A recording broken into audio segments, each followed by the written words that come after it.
जय हिंद, नमस्कार दोस्तों। मेरा नाम है नीतू। आज स्वागत है आप सभी का आपके अपने YouTube चैनल स्टडी विद शिखर पर। तो दोस्तों, आज के इस वीडियो में हम देखेंगे जीके और हिंदी के महत्वपूर्ण क्वेश्चन। तो वीडियो को पूरा देखिए। और पहला क्वेश्चन आज का यहाँ पर है, सर्वाधिक खनिज किस प्रकार की चट्टानों से प्राप्त होता है? सर्वाधिक खनिज किस प्रकार की चट्टानों से प्राप्त होता है? तो इसका राइट आंसर हो जाएगा ऑप्शन है आग्नेय, अवसादी, रूपांतरित या बी सी दोनों। तो इसका राइट आंसर हो जाएगा अवसादी, ऑप्शन नंबर बी। अपक्षय और अपरदन के विभिन्न माध्यमों द्वारा मौलिक चट्टानों के विघटन से अवसादी चट्टान बनते हैं। तो ये अवसादी चट्टान कहलाते हैं, जो कि अपक्षय और अपरदन के विभिन्न माध्यमों द्वारा जो विघटन होता है उससे अवसादी चट्टान बनते हैं। अगला क्वेश्चन है, भारतीय संविधान अर्धसंघात्मक है, किसने कहा? D Basu, Austin, K C Wheare या आइवर जेनिक्स। तो अर्धसंघात्मक से तात्पर्य यहाँ पर है भारतीय संविधान न अत्यधिक कठोर है और न ही अधिक लचीला।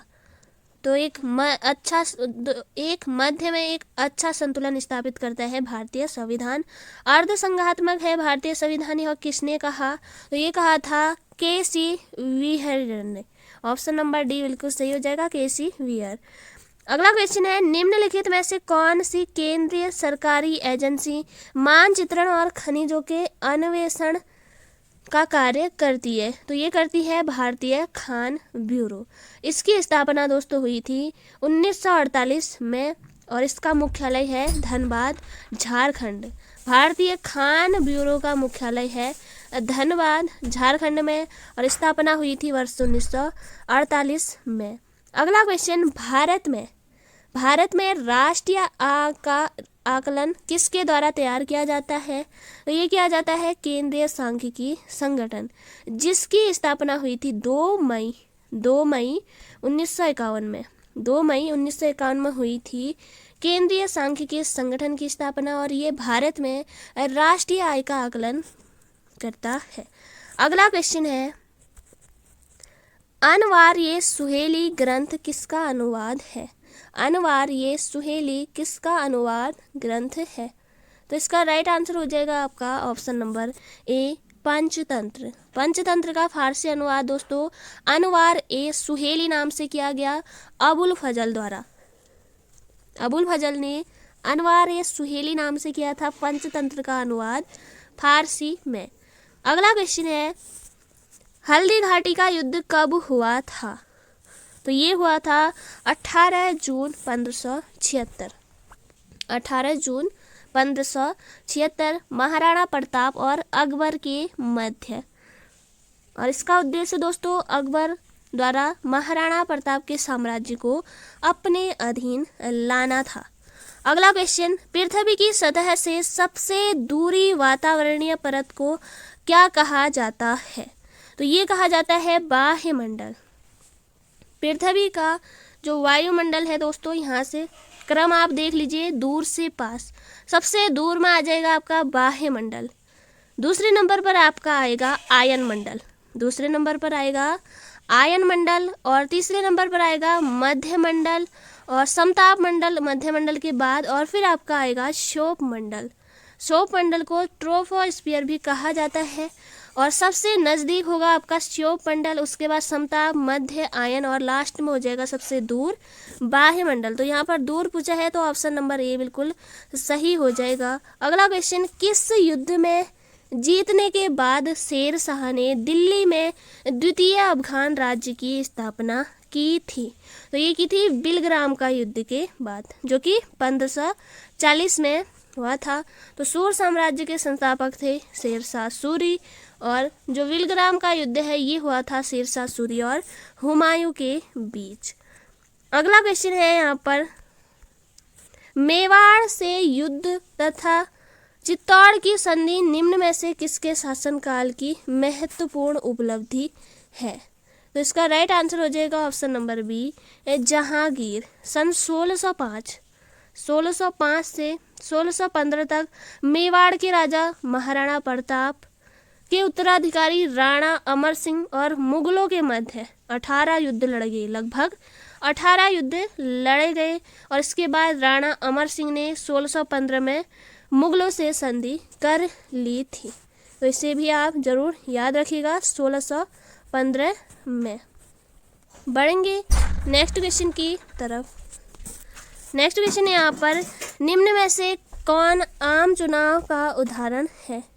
आम चुनाव का उदाहरण है तो ऑप्शन नंबर ए 1 और 3, विधानसभा चुनाव और पंचायत चुनाव।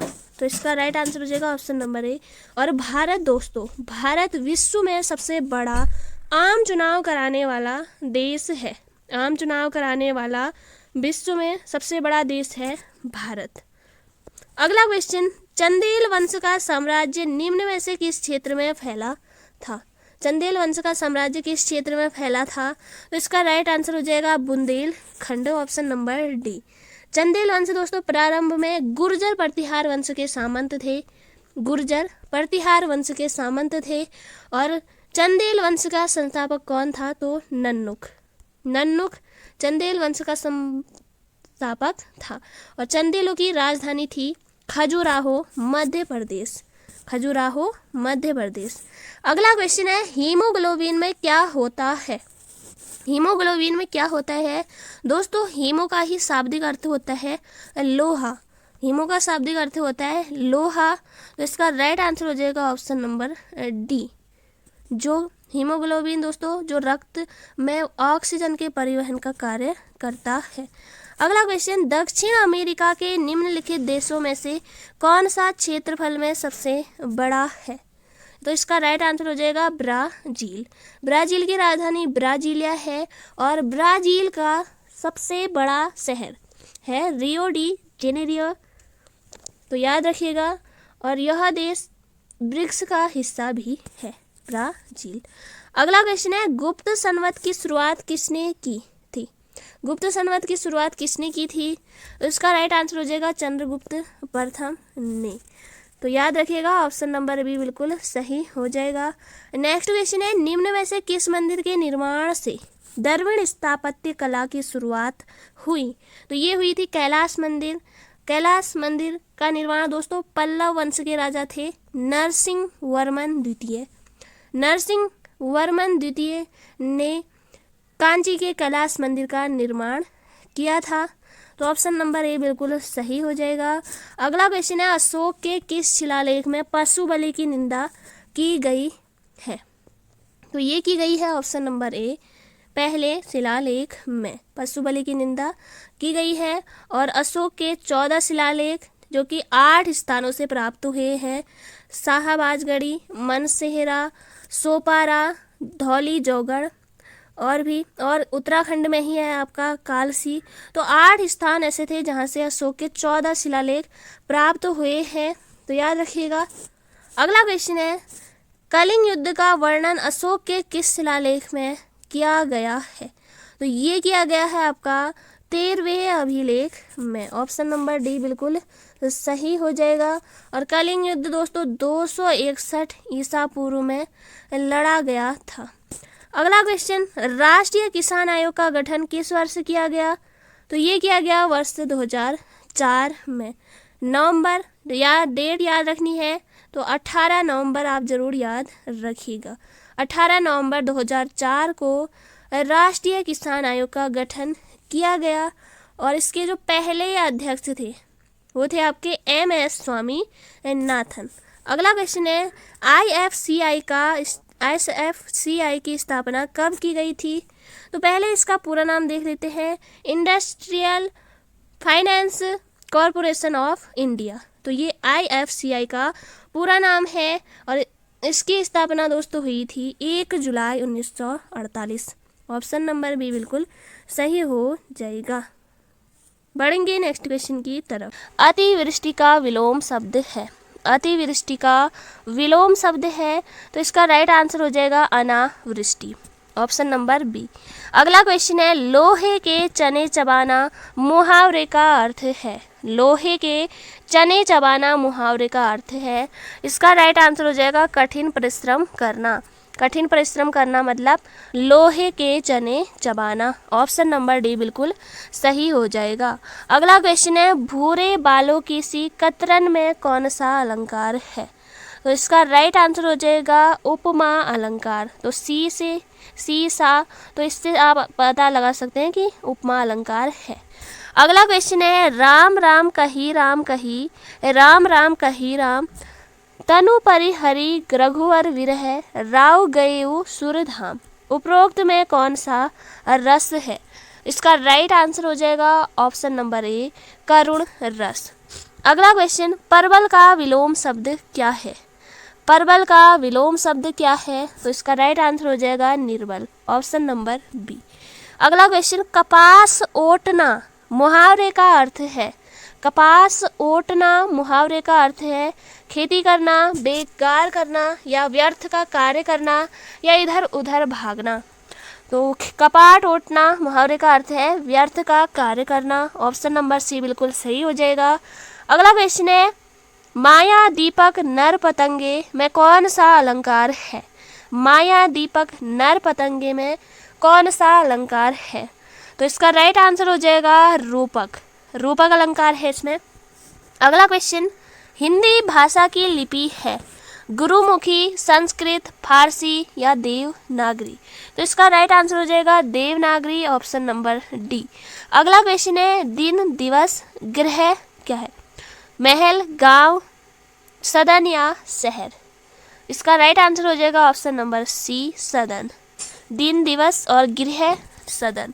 अगला क्वेश्चन, जो अक्षर पढ़ना लिखना जानता है के लिए एक शब्द, निरक्षर, साक्षर, साक्षरता, या इनमें से कोई नहीं? तो इसका राइट आंसर हो जाएगा साक्षर। Option number B. अगला क्वेश्चन है, सर्वोदय का संधि विच्छेद है? सर्वोदय का संधि विच्छेद है, तो इसका राइट आंसर हो जाएगा सर्वयोग उदय। सर्वयोग उदय, सर्वोदय। अगला क्वेश्चन, ऐसा का पर्यायवाची है? ऐसा का पर्यायवाची है दुश्मनी, प्यार, इच्छा, या इनमें से कोई नहीं? इसका राइट आंसर हो जाएगा इच्छा। Option number C. अगला क्वेश्चन है, अनुराग का विपरीतार्थक शब्द है? विराग, पराग, राग, या इनमें से कोई नहीं? इसका राइट आंसर हो जाएगा विराग। Option number A. अगला क्वेश्चन है, व्यंजन कितने प्रकार के होते हैं? व्यंजन कितने होते हैं? 28, 33, 10, या 53? तो इसका राइट आंसर हो जाएगा ऑप्शन नंबर बी 33। अगला क्वेश्चन, कांति का पर्यायवाची है? कांति का पर्यायवाची है, तो इसका राइट आंसर हो जाएगा शोभा। कांति का पर्यायवाची है शोभा। अगला क्वेश्चन, सरस्वती का पर्यायवाची है? वीणा, वाणी, शारदा, या उपयुक्त सभी? सरस्वती का पर्यायवाची है, तो इसका राइट आंसर हो जाएगा उपयुक्त सभी। अगला क्वेश्चन, द्वंद्व समाज है? द्वंद्व समास है लंबोदर, नार नारी, अंधकूप, या फिर शरणागत? द्वंद्व समास है तो किसमें है? नर नारी में। ऑप्शन नंबर बी बिल्कुल सही हो जाएगा। इसी के अलावा भाई बहन, लाभ हानि, तो ये द्वंद्व समास के उदाहरण हो जाएंगे। अगला क्वेश्चन है, मदन लाल पतलून पहनकर खेलने आया में विश्लेषण है? मदन पतलून, लाल, या खेलने? तो इसका राइट आंसर हो जाएगा लाल। आपका विश्लेषण शब्द है। अगला क्वेश्चन, पवन शब्द का संधि विच्छेद होगा? पवन शब्द का संधि विच्छेद होगा, इसका राइट आंसर हो जाएगा पो योग अन। अगला क्वेश्चन, जल और थल में विचरण करने वाला के लिए एक शब्द, उभयचर, अनुभयचर, या भय रहित अचर चर, या इनमें से कोई नहीं? इसका राइट आंसर हो जाएगा ऑप्शन नंबर ए उभयचर। जल और थल में विचरण करने वाला उभयचर। अगला क्वेश्चन है, जो कुछ न जानता हो के लिए एक सही शब्द होगा? अज्ञ, प्रज्ञ, विज्ञ, या असंज्ञ? जो कुछ न जानता हो के लिए एक शब्द हो जाएगा अज्ञ। ऑप्शन नंबर ए बिल्कुल सही है। अगला क्वेश्चन, वैश्वानर किसका पर्याय है? वैश्वानर किसका पर्याय है? तो इसका राइट आंसर हो जाएगा अग्नि। अग्नि का पर्याय है वैश्वानर। अगला क्वेश्चन है, अब्ज शब्द का अर्थ नहीं है? सूर्य, चंद्र, कपूर, या शंख? अब्ज शब्द का अर्थ नहीं है, तो इसका राइट आंसर हो जाएगा सूर्य। ऑप्शन नंबर ए बिल्कुल सही हो जाएगा। अगला क्वेश्चन है, विपरीतार्थक शब्दों का कौन सा युग्म सही नहीं है? आर्द्र, शुष्क, अभिज्ञ, भिज्ञ, और धृष्ट, विनीत, और ऋजु, वक्र। तो यहाँ पर आर्द्र, शुष्क ये बिल्कुल सही है, और ऋजु, वक्र ये भी आपका बिल्कुल सही है, और इसी के अलावा धृष्ट, विनीत ये भी आपका सही है। तो यहाँ पर ये अभिज्ञ का भिज्ञ ये आपका सुमेलित नहीं है, विपरीतार्थक नहीं है। अगला क्वेश्चन है यहाँ पर, प्रातः काल का दृश्य उस वन में बहुत सी सुहावना होता था, वाक्य में किस प्रकार की अशुद्धि है? तो इसका राइट आंसर हो जाएगा आपका ऑप्शन नंबर बी, पदक्रम संबंधी। अगला क्वेश्चन, निम्नलिखित में से शुद्ध वाक्य कौन सा है? मोहन से यह काम संभव नहीं हो सकता, कृपया आप पधारने का अनुग्रह करें, या सीमा गाने का अभ्यास कर रही है, भाइयों हम अन्याय सहन नहीं करेंगे। तो इसका राइट आंसर हो जाएगा यहाँ पर जो शुद्ध है वह आपका सीमा गाने का अभ्यास कर रही है। अगला क्वेश्चन, कौन सा विशेषण भाववाचक संज्ञा से बना है? ऊनी, घरेलू, जंगली, या दयालु? भाववाचक संज्ञा से बना है दयालु, दया से दयालु। ऑप्शन नंबर डी बिल्कुल सही हो जाएगा। अगला क्वेश्चन, कौन सी आकर्मक क्रिया नहीं है? हंसना, सोना, दौड़ना, या फिर उठना? तो इसमें आकर्मक क्रिया कौन सी नहीं होगी? तो इसका राइट आंसर हो जाएगा ऑप्शन नंबर सी, दौड़ना। अगला क्वेश्चन है, कौन सा मुहावरा अर्थ युग्म सही नहीं है? मुहावरा अर्थ सही नहीं है, गाल बजाना, बढ़ चढ़कर आत्म प्रशंसा करना, दूध का धुला होना, निष्कलंक करना। तीसरा है, एक आंख से देखना, भेदभाव करना, और लास्ट है मुट्ठी में करना, वशीभूत करना। तो इसका राइट आंसर हो जाएगा यहाँ पर एक आंख से देखना, भेदभाव करना ये आपका सुमेलित नहीं है। दूध का धुला होना, निष्कलंक होना, गाल बजाना, बढ़ चढ़कर आत्म प्रशंसा करना, और मुट्ठी में करना मतलब वशीभूत करना का आंसर होगा। अगला क्वेश्चन, अन्वेषण शब्द में कौन सी संधि है? अन्वेषण शब्द में कौन सी संधि है? तो ये हो जाएगा आपकी यण स्वर संधि, यण स्वर संधि, ऑप्शन नंबर बी। अगला क्वेश्चन, निम्नलिखित में से कौन अशुद्ध वाक्य है? वे तो अवश्य ही आएंगे, रमा ने पुस्तकें और अन्य वस्तुएं खरीदी, स्टेशन पर भारी भीड़ लगी थी, कला और जीवन का अभिन्न संबंध है। तो इसका राइट आंसर हो जाएगा ऑप्शन नंबर ए, ये अशुद्ध है। इसी के अलावा रमा ने पुस्तकें और अन्य वस्तुएं खरीदी, और स्टेशन पर भारी भीड़ लगी थी, कला और जीवन का अभिन्न अंग है। तो ऑप्शन नंबर ए बिल्कुल सही हो जाएगा। नेक्स्ट क्वेश्चन की तरफ बढ़ेंगे। पहला क्वेश्चन है यहाँ पर,